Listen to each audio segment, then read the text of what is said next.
Ito na mga kabanateros, INC or Iglesia ni Cristo ay talagang hindi nasusuportahan ang lineup ni Marcos Jr. At ito, Hanggat wala pong pasya ang aming tagapamahalang pangkalahatan ng Iglesia ni Cristo, wag naman po tayo mag-title ng ganito sa mga video ninyo sa YouTube o thumbnail. Cristo. So ano yung sinasabi ng isang congressman na olats na ang mga manok ni PRRD?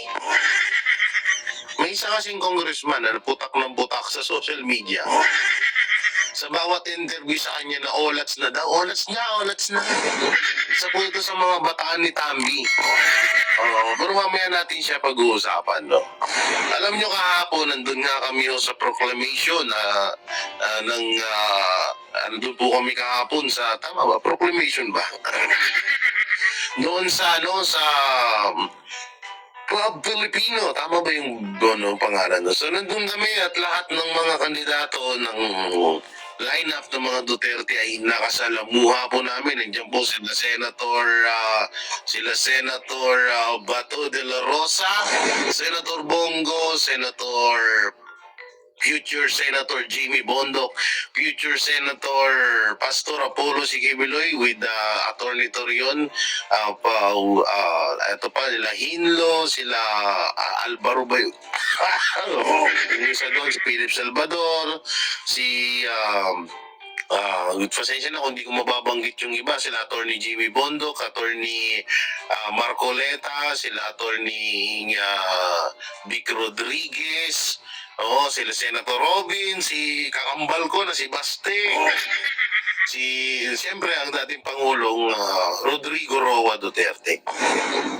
At alam niyo po ba, no, grabe po yung impact ng kasi may Ay, pambihira naman yan, Che Guevara. Ano yan, pinapakalat mong kapik newsan naman na yan? Puro kayo, kuro-kuro pala palagay eh. Wala naman kayong alam sa Iglesia ni Cristo. Babanat kayo ng ganyan thumbnail. Ayos-ayosin nyo naman. Kaya kayo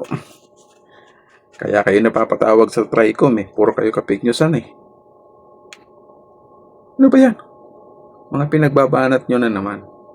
Wala na ba kayong ibang alam kundi magaganyan, manira ng mga tao? Gulo-gulo na nga ng politika dito sa Pilipinas, sinasali nyo pang Iglesia ni Cristo eh. Wala na ba talaga kayong para lang talaga sa views, yan lang ang babanat nyo. Anong kalokohan yan? Hanggat walang pa siyang pamamahala para sa amin, hindi kami maniniwala sa mga ganyan yung post. Puro kapik newsan yan eh. Wala talaga kayo eh. Puro kayo mga kapik newsan eh. Tigil nyo na yan.